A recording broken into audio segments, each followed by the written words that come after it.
Ça doit être le pire jour pour ces poulets géants d'attaquer cet endroit parmi tous les endroits. Ces poulets détraqués, communément appelés beltos, peuvent être des bêtes féroces, mais tout le troupeau rencontre une mort sans douleur aux mains de notre garçon. Les éveillés censés gérer ces poulets sont en admiration totale, se demandant encore ce qui a bien pu frapper ces poulets. Selon leur compréhension, il est probable qu'un autre éveillé ait été secrètement envoyé pour s'occuper des monstres, mais il est incompréhensible que quelqu'un les élimine tous d'un seul coup sans même se montrer.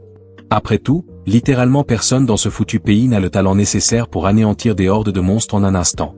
Eh bien, ce qu'ils ignorent, c'est que ce mystérieux quelqu'un n'est autre que notre garçon, Kang Shaeolo, le propriétaire du modeste petit restaurant qui se trouvait justement dans la zone attaquée par ces monstres à plumes. Normalement, il ne s'implique pas dans ces conneries, mais puisque la viande de belto fait les steaks les plus juteux et succulents connus de l'homme, notre garçon n'a pas pu se retenir. Il a tué ces monstres et attrapé un bon morceau de viande pour la cuisine. Alors qu'il se prépare à concocter un nouveau plat avec ce butin frais, quelqu'un arrive. Il s'avère que c'est un visiteur de l'association des éveillés, venu spécialement vérifier notre garçon. Apparemment, le représentant de l'association est venu voir s'il va bien après l'attaque des beltos. Eh bien, mon gars va parfaitement bien. Et pour être honnête, ce genre de choses arrive si souvent que c'est juste un mardi comme un autre pour lui. Le représentant est soulagé d'apprendre qu'il n'y a pas eu de victimes, surtout que la plupart des habitants avaient déjà évacué. Les dégâts minimes ne sont que de bonnes nouvelles pour tout le monde. Soudain, le nez du gars frissonne quand il capte l'arôme appétissant qui flotte depuis le petit restaurant chaleureux de Kang. L'odeur est tellement bonne que le représentant ne peut s'empêcher d'avoir envie d'un morceau. Si le restaurant est ouvert, bien sûr, notre garçon ne peut pas dire non à un client potentiel, ou peut-il? Dès que l'homme de l'association entre, il remarque immédiatement combien l'endroit est propre et bien organisé, presque comme un décor de film hollywoodien. Il se sent chez lui et insiste pour voir un menu avant de passer commande. Mais à sa surprise, le restaurant de Kang n'a pas de menu. La nourriture dépend entièrement des ingrédients disponibles ce jour-là. C'est en gros un plat du jour. Et aujourd'hui, notre garçon prépare des steaks de belto. La mention de belto attire instantanément l'attention du représentant. Après tout, ce sont les mêmes oiseaux géants qui ont attaqué cette zone il y a peu. Tout le mérite, bien sûr, revient au grand maître Gansangu qui les a tous éliminés en un éclair. Kang ne dit rien sur sa propre implication.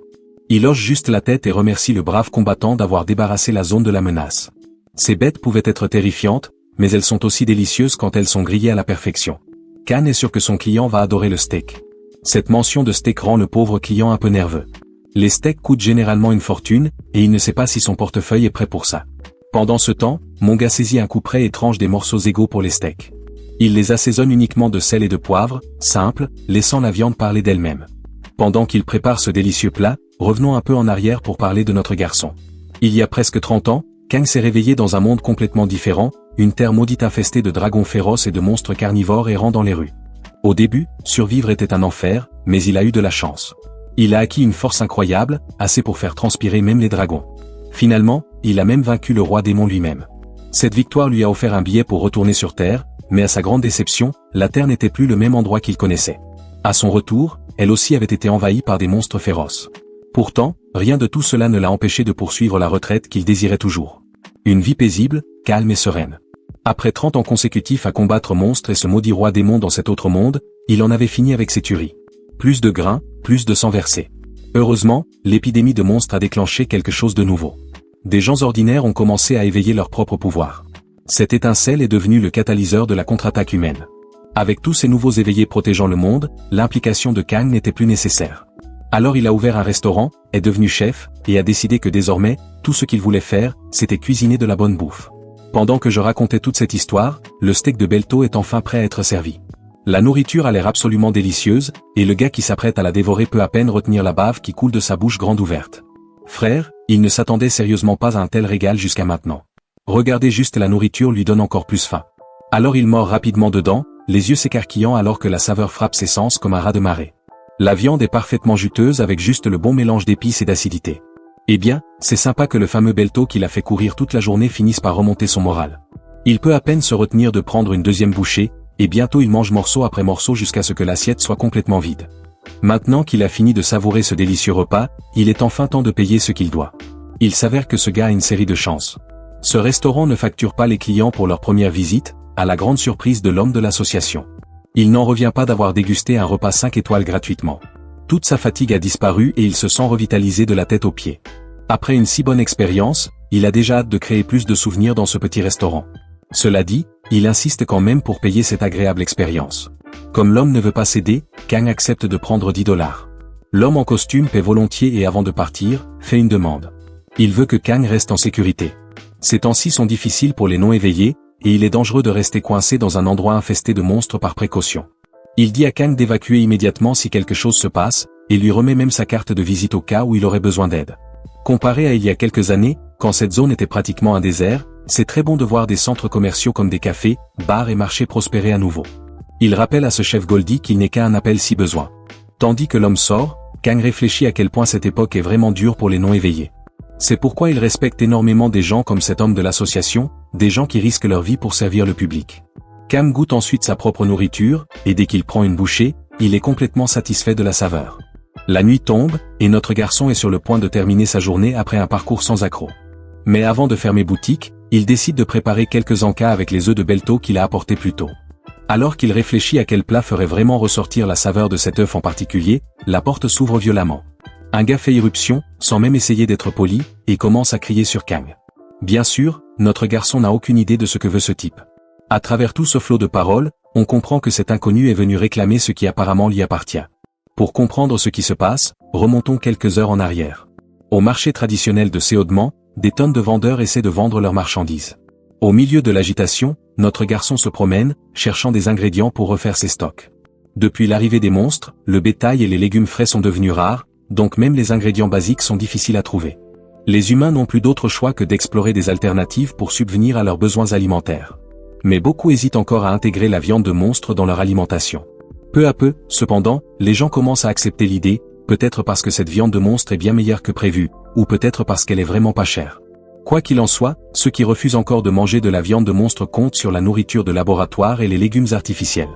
Pourtant, rien ne vaut la saveur des vrais ingrédients de monstres, c'est pourquoi le marché aux monstres de Séodman a explosé en popularité avec sa variété d'ingrédients de monstres largement disponibles. Un vendeur propose des œufs frais de Belto, même si lui-même n'est pas sûr à 100% qu'il s'agisse bien d'œufs de Belto, car les œufs de monstres différents se ressemblent souvent beaucoup. Pourtant, selon l'inspection de l'association des éveillés, ceux-ci ont été catégorisés comme œufs de Belto. Avant d'acheter, Kang décide de vérifier par lui-même. Il utilise l'une de ses capacités, appelée Yeux détecteur. C'est une compétence qu'il a volée à un dragon argenté nommé Kani, le souverain de la chaîne montagneuse nordique dans son monde précédent. Cette capacité lui permet de voir les statistiques et informations de n'importe quelle cible. Frère a chopé cette capacité en capturant le roi démon, et à ce jour, c'est un de ses artefacts les plus utilisés. Une série de notifications apparaît, confirmant qu'un seul œuf vient d'un Belto, tandis que les autres appartiennent à des monstres complètement différents. Grâce à cela, il peut maintenant voir à travers les arnaques de ces vendeurs sournois qui essaient de faire passer des produits de mauvaise qualité pour du haut de gamme. Alors que Kang finit d'acheter les œufs, un œuf en particulier attire son attention quand son artefact ne parvient pas à révéler la moindre information à son sujet. Voyant la rareté de l'œuf, il décide de prendre aussi cet œuf. De retour chez lui, il casse un œuf de Belto et le cuisine immédiatement, préparant de délicieux œufs brouillés de Belto. L'arôme riche et le goût ramènent instantanément des souvenirs, ces rares moments où la bonne nourriture était un luxe, et la camaraderie partagée avec les compagnons sur le champ de bataille. La saveur crémeuse et savoureuse issue de la combinaison de l'œuf de Belto et du lait de vache chatouille sa langue, douce et satisfaisante. Fermant les yeux pour savourer chaque bouchée, Kang ressent une forte nostalgie pour ces visages désormais disparus. Puis, son attention revient soudainement à l'œuf mystérieux. Celui que son artefact ne peut pas lire. D'après ce qu'il sait de l'artefact de ce dragon, leurs artefacts se forment naturellement lorsqu'ils reçoivent leur pouvoir. Alors que les dragons peuvent influencer les monstres inférieurs, ils ne peuvent pas affecter les leurs. C'est probablement pour cela que les yeux détecteurs ont échoué, car cet œuf doit être celui d'un dragon. Eh bien, c'est vraiment de la chance folle qu'il soit tombé sur un œuf de dragon aussi convoité. Alors que Kang réfléchit au plat à préparer avec cet œuf, la porte s'ouvre brusquement. Ce rouquin fait irruption en criant et exige l'objet qui lui appartient. Kang sent immédiatement que quelque chose cloche. Tout comme pour l'œuf, son artefact refuse aussi de révéler des détails sur cet homme. Il est désormais évident que cet étranger fougueux est un dragon. Quand Kang lui demande calmement à ce sujet, l'homme explose de rage, les flammes dansant sauvagement tandis qu'il exige de savoir comment notre garçon connaît son identité. Kang le prévient de se calmer ou il risquerait de brûler les meubles, mais le dragon insiste pour obtenir des réponses d'abord. Ne voulant pas d'une bagarre qui transformerait son restaurant propre en bazar, le propriétaire admet posséder l'artefact Yeux détecteur, le pouvoir de voir les statistiques de tout être sauf des dragons. Le rouquin répond vivement, curieux de savoir comment Kang a obtenu un artefact si rare. Kang espère que ce gars possède aussi l'artefact Yeux détecteur, car s'il sait ce que c'est, tout sera facile à expliquer. Le dragon, lui, trouve assez troublant de voir notre garçon si calme et posé face à un dragon puissant. C'est alors qu'il remarque un couteau forgé avec des écailles de dragon bleu, même si notre garçon le traite comme un simple couteau de cuisine. Puis il y a la planche à découper sculptée dans un os de dragon. En tant que dragon, le rouquin est furieux. Utiliser des parties de ses congénères comme ustensile est une insulte indescriptible. Il rugit, ses flammes s'intensifiant, mais Kang soupire d'exaspération fatigué, sachant que ça va être pénible. Le dragon lance une énorme boule de feu bleu, mais Monga saisit calmement une poêle à frire proche et repousse l'orbe enflammé d'un coup parfait digne d'un coup de circuit. Usant de sa vitesse divine, il se précipite ensuite sur le dragon et lui claque violemment la poêle en plein visage. Le coup déclenche des souvenirs enfouis chez le dragon. Cette voix familière résonne du passé. Dans le monde précédent, Kang était déjà apparu devant le puissant roi dragon et avait exigé son artefact. Il voulait vaincre le roi démon au plus vite, alors il n'y avait pas de temps à perdre en dispute. À cette époque, ce dragon n'était qu'un enfant, et son père était le propriétaire original de l'artefact. Quand le père refusa de le remettre, le fils sut que le destin de sa famille était scellé. Car notre garçon était largement connu sous le nom de Myrolicus sur le continent. Revenant au présent, Kang ordonne au rouquin de bien nettoyer le sol avant que ça ne dégénère. À contre-cœur, le dragon prend une serpillière et un seau pour effacer les marques de brûlure. Pendant que l'enfant de dragon frotte, Kang lui demande d'où il vient, curieux de savoir comment ce fougueux compagnon connaît tant de choses sur l'artefactueux détecteur. Comme on l'a vu dans le flashback, ce salaud est né sur le continent d'Espan, un endroit dans l'ancien monde où notre garçon avait combattu le roi démon. Il s'avère que ce dragon a atterri dans le nouveau monde à travers une faille dimensionnelle ouverte. La mention du continent d'Espan rappelle de bons souvenirs à notre garçon, et il ne lui faut pas longtemps pour réaliser que les monstres familiers qu'il a vus récemment viennent sûrement aussi d'Espan. Kang se présente alors avec le titre qu'il portait dans ce vieux monde. Il s'appelait Myrolicus, mais ici, il s'appelle Kang Sheolo. Maintenant, le dragon est presque certain que Kang est le même gars qui a causé des ennuis à son père. Sous la supervision stricte de Cam, ce salaud finit par nettoyer l'endroit comme neuf. La tâche accomplie, notre garçon lui donne la permission de partir avec son œuf de dragon. On dirait que cet enfant de dragon a une question à poser. Pourquoi il n'a jamais rendu l'artefact de son père après avoir vaincu le roi démon? Kang demande curieusement qui est son père, et le fils poli donne le nom d'Ekma Rex. Eh bien, on dirait que notre garçon se souvient de ce dragon Rex. Pas étonnant que l'aura de ce salaud lui ait paru familière. À l'époque, ce salaud n'était qu'un gamin, enfant de ce puissant dragon. Le gamin en question ne peut s'empêcher de trembler quand Kang l'invite à s'approcher. Le voyant terrifié, notre garçon promet de ne pas lui faire de mal. Après tout, il a arrêté de frapper les dragons il y a 30 ans, mais le dragon ne lui fait pas confiance. Après tout, Kang n'a pas l'air d'avoir 30 ans de plus. Kang demande alors quel âge a le dragon, qui répond promptement qu'il a une cinquantaine d'années. En réponse, notre garçon révèle qu'il a environ 60 ans, ce qui le rend plus vieux que le gamin dragon. Bien sûr, le dragon n'y croit pas. À moins que Kang soit enfant d'elfe, il est impossible qu'il ait cet air jeune à 60 ans. Il a une bonne idée de ce à quoi ressemble un humain de 60 ans, et ce tueur de monstres n'en fait certainement pas partie. Monga fait alors peur au salaud en lui soulignant la nature arrogante des dragons et comment elle ne peut être corrigée que par une punition appropriée. Naturellement, le dragon n'aime pas être menacé. Il révèle que les dragons craignent pour leur vie et qu'il ne veut certainement pas être tué. C'est alors que Kang dissipe quelques malentendus qui circulaient. Le couteau en écaille et la planche à découper qu'il possède étaient des cadeaux. Il n'a tué aucun dragon pour les obtenir, bien qu'il admette en avoir frappé quelques-uns. Il n'en a jamais tué un. Quant à pourquoi il n'a pas rendu l'artefact, il s'est cassé lors de la confrontation avec le roi démon, donc même s'il avait voulu, il n'aurait pas pu le rendre. Il est vraiment désolé pour la perte qu'il a causée, mais il ne peut rien faire d'autre que s'excuser maintenant. Kang invite alors ce salaud à boire un verre, mais l'invitation semble une insulte pour le gamin dragon. Partager un verre avec un simple humain ne lui plaît pas du tout. Mais finalement, le type finit complètement ivre à cause de tout l'alcool, tandis que notre garçon reste sobre comme un moine. Le dragon se vante que Kang est le premier humain ayant eu le privilège de boire avec un dragon. Eh bien, notre frère n'est pas impressionné. Ce n'est pas la première fois qu'on lui donne le titre de premier humain pour quelque chose. Quoi qu'il en soit, il demande qui a pondu l'œuf. Après tout, le gamin dragon est encore trop jeune pour ça. Bien sûr, le rouquin est un peu abasourdi par l'audace de notre garçon de dire ça, surtout que les dragons mâles ne peuvent pas pondre d'œufs. Il s'avère que l'œuf est en réalité le frère cadet de ce rouquin. Il n'y a pas longtemps, une faille dimensionnelle s'est ouverte dans leur tanière de dragon, et leurs parents étaient absents ce jour-là. Donc lui et l'œuf se sont retrouvés perdus dans ce monde. Cela fait environ 6 mois qu'ils sont coincés ici. Il demande ensuite à Kang comment s'est passée sa route. Il y avait des rumeurs à Espon qu'il avait disparu après avoir vaincu le roi démon. Il se demande si Kang n'est pas allé directement sur Terre, et où il est allé pendant cette période manquante. Kang affirme qu'il avait quelque chose d'important à régler. Une fois cela terminé, il est revenu sur Terre. Le parent du dragon pose une autre question, se demandant pourquoi Kang reste dans un restaurant inutile comme celui-ci alors qu'il a le pouvoir de sauver le monde. Un humain comme lui pourrait prendre le contrôle de la planète sans même transpirer. C'est un peu fou que Kang n'ait rien fait contre les monstres qui courent partout, et encore plus fou qu'il n'ait même pas essayé de dominer le monde. Après tout, les humains sont tous des enfoirés avides de pouvoir, belliqueux, égoïstes et centrés sur eux-mêmes. Il se souvient encore que, dès que le roi démon est parti, les humains ont immédiatement commencé à se battre au lieu de profiter de la paix. Kang reconnaît que la nature humaine est exactement comme ça, mais il ne s'intéresse plus à ce genre de conneries. Il en a marre. Après avoir combattu des monstres pendant 30 ans, il ne désire plus ni pouvoir ni autorité. Le gamin dragon ne croit pas un mot venant d'un simple humain. Quoi qu'il en soit, Kang lui dit de bien s'occuper de son unique frère ou sœur. Et oui, on voit vraiment à quel point le rouquin adore son frère ou sœur à la façon dont il berce cet œuf dans ses bras. Peu après, l'œuf éclot. Et le petit finit par sortir de cette coquille étroite pour étendre ses ailes et apprendre à voler. Kang demande au frère chanceux s'il a déjà nommé son frère ou sœur. Il semble que le rouquin n'ait pas encore réfléchi si loin, alors pour l'instant il l'appelle simplement le poussin. Kang enchaîne avec une autre question, demandant quel est le sexe de ce petit. Le rouquin agacé répond que c'est une femelle. Il semble que notre garçon soit déjà assez attaché à la petite. En y regardant de plus près, elle ressemble un peu à un millet, mais avec de petites dents, ce qui lui fait penser que les dragons pourraient naître omnivores. Le rouquin est visiblement content d'avoir une petite sœur aussi adorable pour lui tenir compagnie dans ce monde froid et inconnu. En parlant de monde, Kang demande calmement si ce parent dragon a un endroit qu'il peut appeler maison sur cette planète. Le rouquin ne répond pas tout de suite, ce qui signifie probablement qu'ils sont sans abri.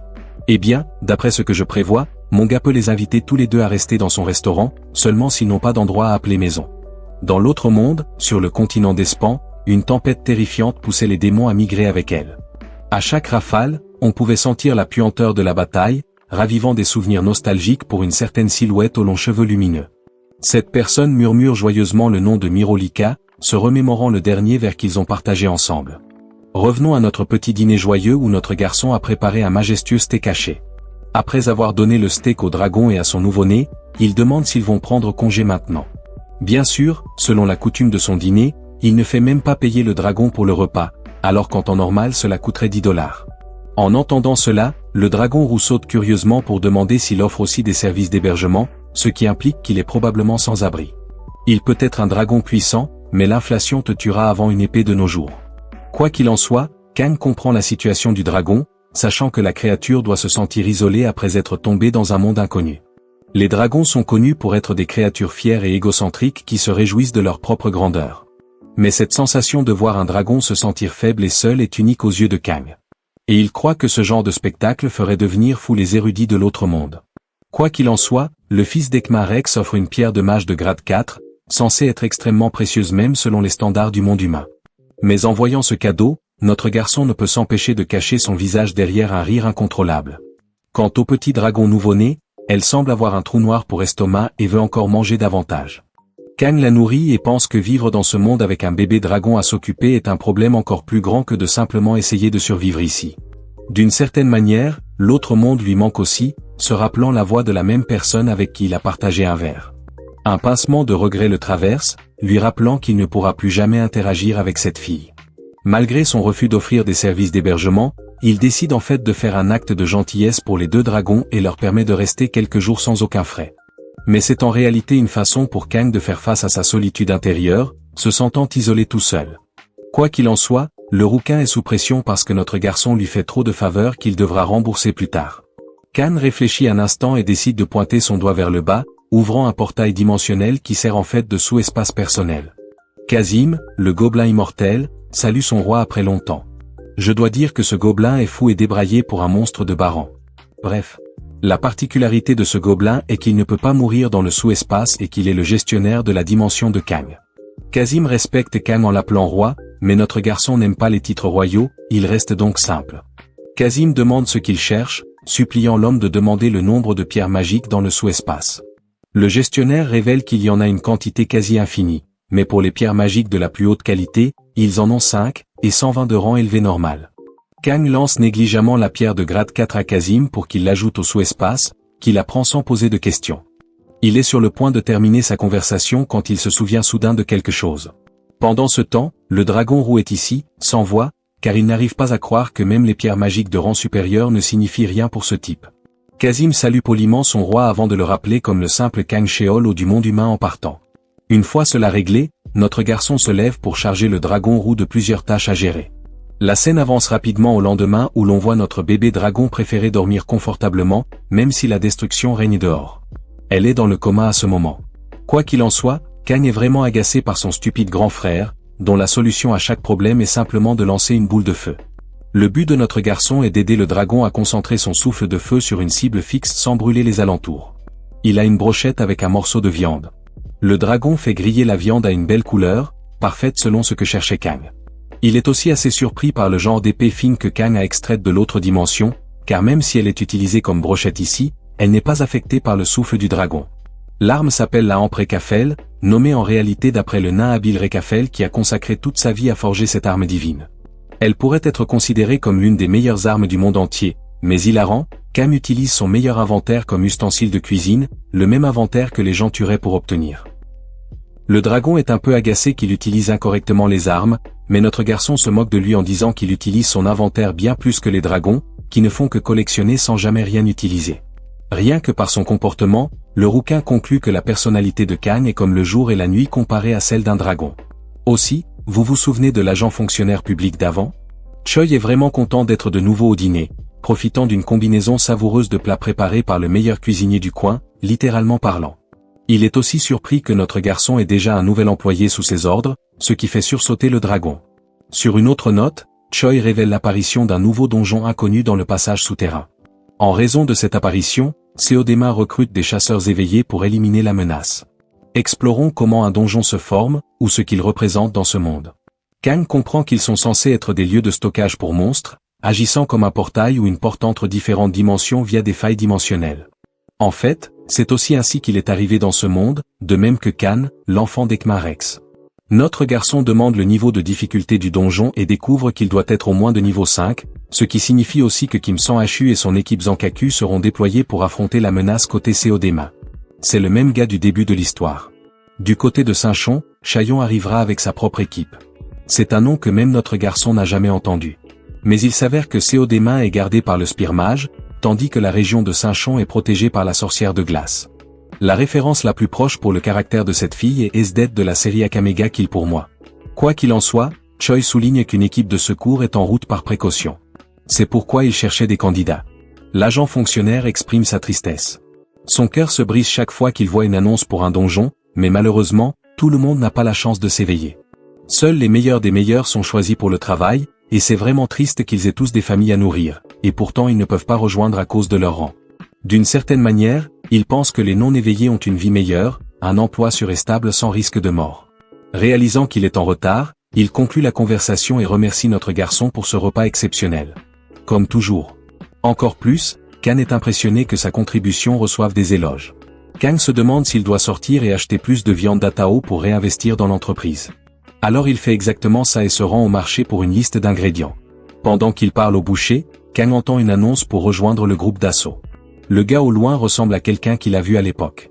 C'est en fait le mage à la lance sangu, connu pour être un guerrier éveillé de grade 2. Il semble que les paroles de Choi soient vraies car il cherche vraiment un groupe. En parlant de groupe, parlons des groupes d'assaut, appelés ici groupes de raid. C'est assez similaire au système de jeu RPG classique, un format que Kang appréciait personnellement à son époque. Le monde ressemble maintenant à un jeu fantastique, et donc les règles sont faciles à comprendre. Mais ce n'est pas la seule chose. Si vous avez joué au récent jeu Marvel Rival, vous avez peut-être remarqué un afflux de joueurs DPS et une pénurie de tanks et de soigneurs, non? C'est pareil dans ce monde. Les rôles de dégâts sont saturés et moins fiables comparés aux rares soigneurs et tanks. Malheureusement, à cause de cette saturation dans la classe DPS, tout le monde ne peut pas rejoindre le groupe. La scène rappelle à Kang les paroles du fonctionnaire public, qui évoquait la vie misérable de ceux qui n'étaient pas exceptionnels et peinaient à trouver du travail.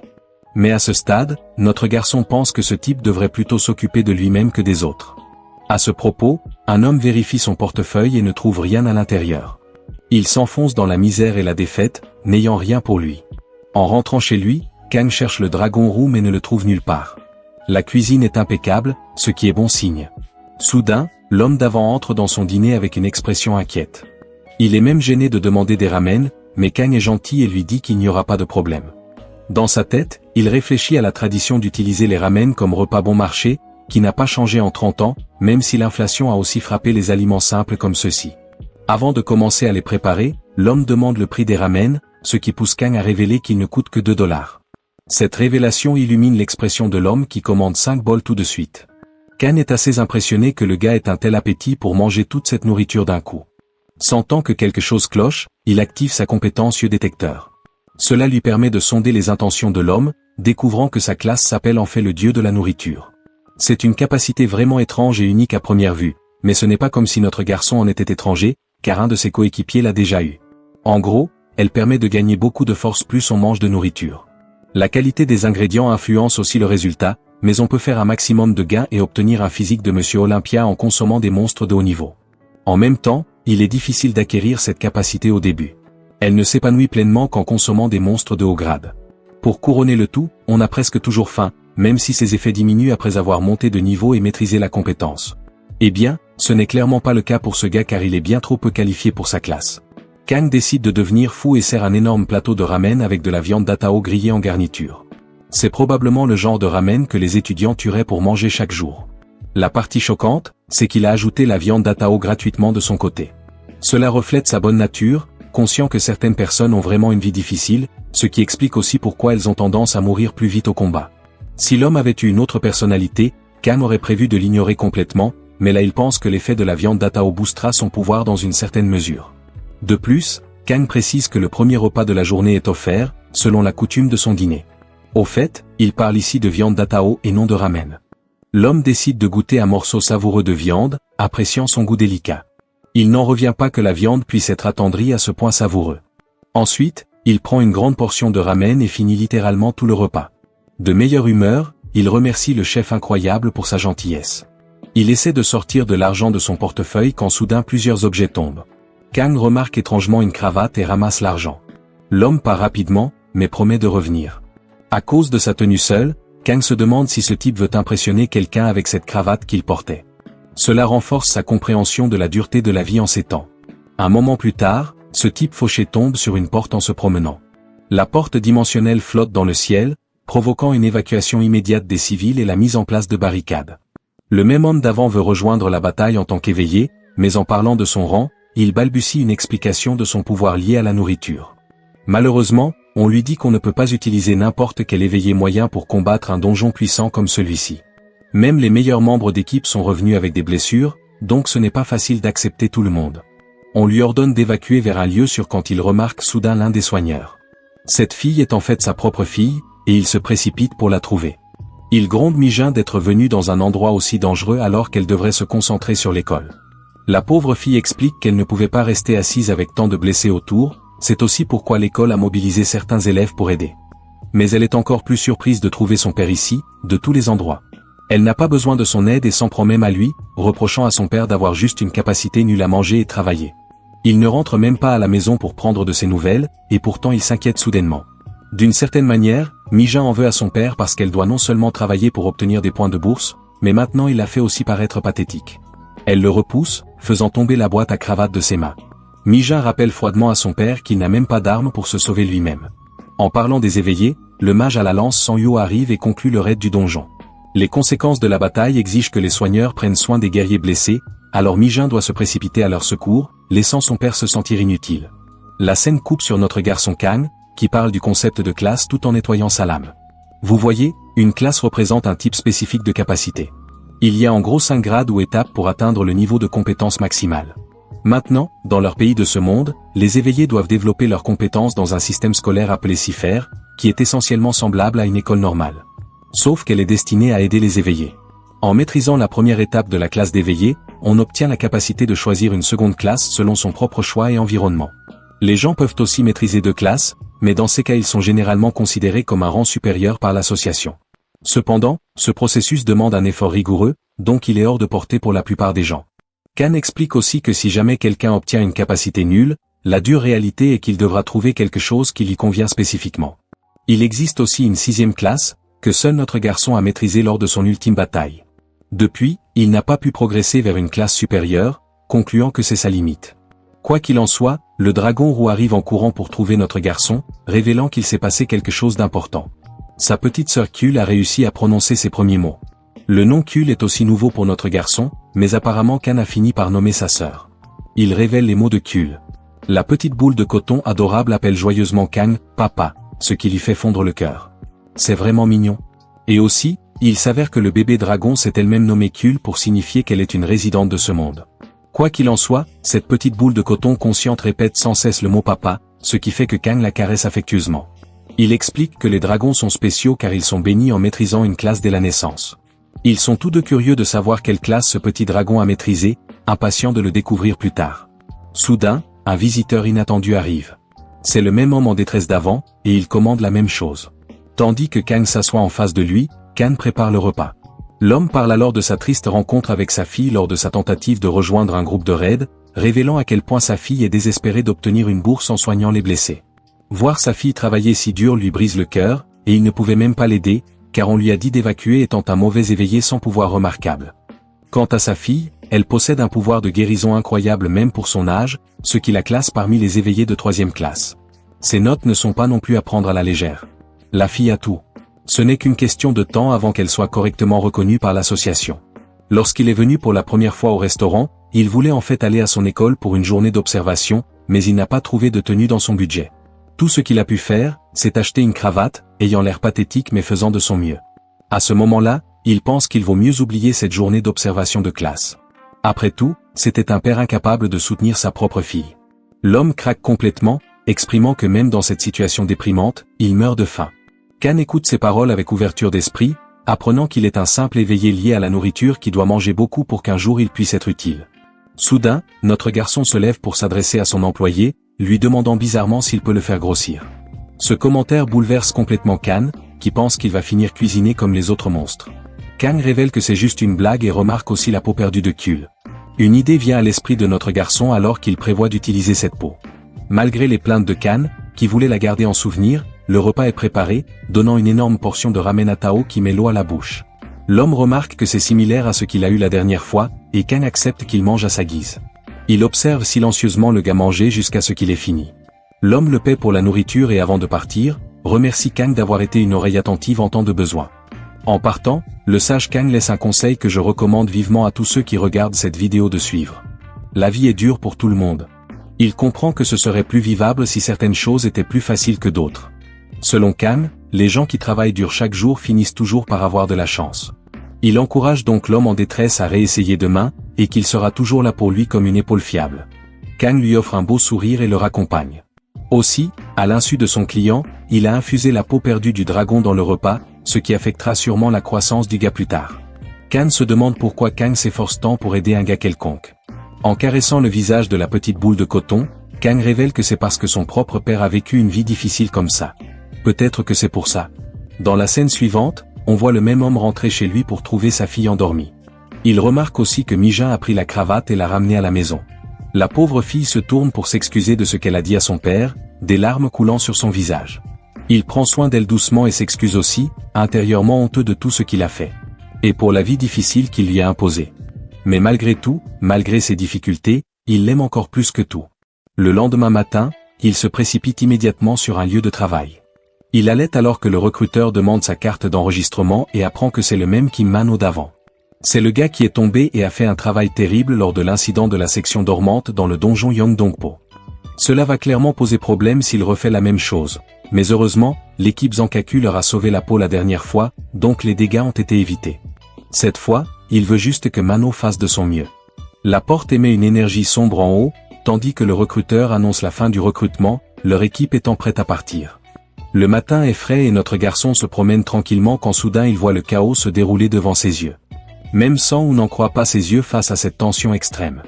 D'après les informations reçues, une équipe d'éveillés de classe 5 à 7 est entrée dans le donjon, mais à leur pire cauchemar, un boss caché est apparu dans le même donjon où est allé le père de Mijin. Plongeons dans le donjon.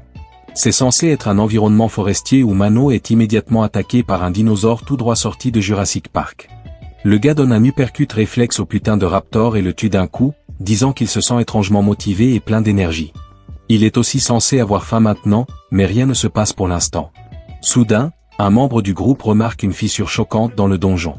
Le sol tremble avec un violent tremblement de terre tandis que le colossal Tyrannosaurus Rex pousse un rugissement assourdissant. Ce monstre est censé être le boss caché. Les boss cachés apparaissent de façon inattendue dans le donjon, uniquement quand une faille dimensionnelle s'ouvre de l'intérieur. L'issue horrifique entraîne toujours la mort de l'équipe de nettoyage, ce qui se passe actuellement alors que le monstre Tigrex déchaîne sa fureur. L'équipe du gars s'enfuit en courant quand soudain il remarque des cristaux de mana de la créature qu'il vient de vaincre.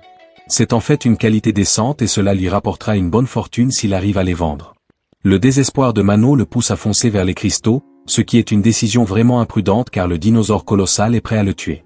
La partie la plus drôle est qu'au lieu de le manger directement, le monstre lui donne un coup de tête qui l'envoie voler.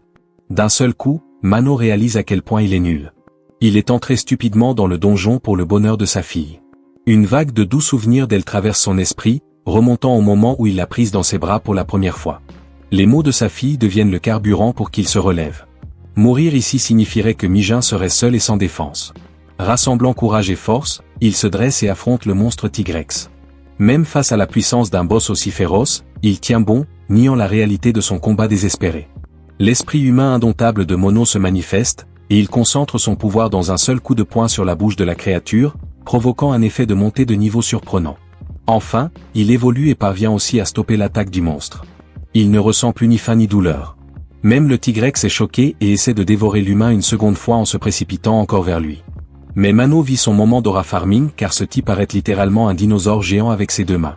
Bien qu'il soit repoussé, cela ne l'empêche pas de perdre le combat. Mano a l'intention de maintenir cette position aussi longtemps que possible. La bonne nouvelle est que le Spearmage et son groupe sont arrivés en réponse à l'alerte du boss caché. Il est choqué de trouver un gars ordinaire qui bloque tout seul un Tigrex de grade 2. Voilà ce qu'on appelle de la détermination. J'adore vraiment comment cette histoire ne se contente pas de glorifier le personnage principal, mais développe aussi les personnages secondaires. Sanhachu félicite l'homme incroyable pour sa résistance, et compte même lui demander sa carte de visite après la bataille. En détectant ses compétences, on apprend que l'évolution de Mano a atteint la classe Shikshin, ce qui signifie qu'il est maintenant plus un tank avec la puissance d'un DPS.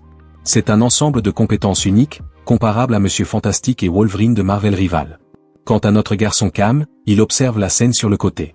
Il est vraiment content que Mano ait pu obtenir une évolution de grade 3.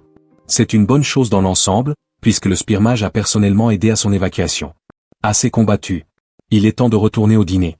Notre précieuse boule de coton baille, tout endormie, tandis que les nouvelles de la défaite du boss caché font grand bruit dans les médias. Kim Mano est mis en avant comme le héros qui a sauvé son groupe. En résistant à la compétence spéciale du boss, il a pu évoluer en grade 3, obtenant le titre de MVP du raid. Il est même passé dans les journaux, et sa fille semble plus fière que jamais. L'association des éveillés a aussi décidé de récompenser ce gars avec une bonne note et de le dédommager avec beaucoup d'argent. En s'occupant gentiment du bébé dragon, Kang se demande si elle était occupée à lire le journal. Son poids semble avoir augmenté, et elle continue de l'appeler papa comme toujours. Même si Kang le nie, la mignonne petite Munchkin le regarde avec des yeux si doux qu'il ne peut vraiment pas l'y résister. La transmission parle d'une autre nouvelle concernant un voleur qui est devenu un vrai casse-tête pour de nombreux commerçants dans la région de Seyotama. Ce salaud apparemment adore les objets brillants et est responsable du vol massif de cristaux de mana de bas niveau, au point que l'association décide d'intervenir. C'est en gros un avertissement à tout le monde d'être prudent avec ce voleur jusqu'à ce qu'il soit attrapé. Notre garçon trouve cette nouvelle assez amusante, et il est encore plus choqué quand la petite lui apporte un verre d'eau à boire. J'ai des papillons à chaque fois qu'elle prend le contrôle de l'histoire à ce moment-là. Quoi qu'il en soit, Kan intervient rapidement pour empêcher notre garçon de boire cette foutue eau. En plus, le type dégage une aura violente sans raison. Mais c'est en fait parce que l'eau contient plein de germes. Apparemment, Tulle a appris le concept des puits d'eau dans un livre d'illustration.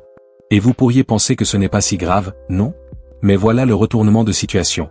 Ce dragon idiot ne fait pas la différence entre l'eau des toilettes et un puits.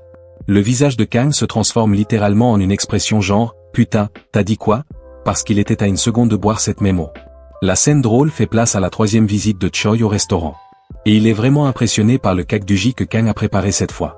De plus, Mano arrive au dîner ayant complètement changé par rapport à sa première apparition, et il a amené un ami aussi, le même capitaine mage à la lance qui a entendu beaucoup d'histoires sur le dîner et son propriétaire. Choi se lève, choqué et respectueux, tandis que le mage à la lance semble un peu déçu de trouver un agent de l'association ici, de tous les endroits. L'agent est plutôt étonné de découvrir que Mano est lié au mage à la lance. De plus, il s'avère que Mano a obtenu une nouvelle identité en tant que guerrier Shikshin, ayant excellé lors d'un raid récent. De cette interaction, notre garçon apprend qu'après un acte remarquable dans ce monde, un nouveau nom est ajouté à l'ancien. Mano est très reconnaissant pour la gentillesse que le propriétaire du dîner lui a montrée alors qu'il n'avait rien. De son côté, Kang exprime qu'il attendait son arrivée. Comme toujours, le ramen est la commande habituelle du gars. Quant au mage à la lance, il veut essayer la même chose. Le repas est servi et bien, Mano le dévore comme d'habitude en une fois, impressionnant le capitaine par son appétit. Il conseille à Mano d'aller visiter l'école de sa fille, car cela lui prendra un moment pour terminer sa part de nourriture. Il ne veut pas que Mano traîne inutilement quand il est libre et lui accorde une journée de repos. C'est ainsi que le gars finit par partir tandis que notre garçon est impressionné par la qualité de leur relation de travail saine. Fait intéressant, l'endroit devient trop calme, alors il se retourne pour voir le capitaine somnolé sur son siège. Dans la scène suivante, on aperçoit une interaction tendue entre le mage à la lance et Kang. Le capitaine était furieux que notre garçon ait touché une créature divine et l'ait mise en colère. La bête affiche un sourire malveillant avant de déchaîner ses flammes féroces. Et voilà, c'est ici que ça se termine. N'oubliez pas de vous abonner et de laisser un commentaire pour ne rien rater des prochaines mises à jour. Merci beaucoup d'avoir regardé,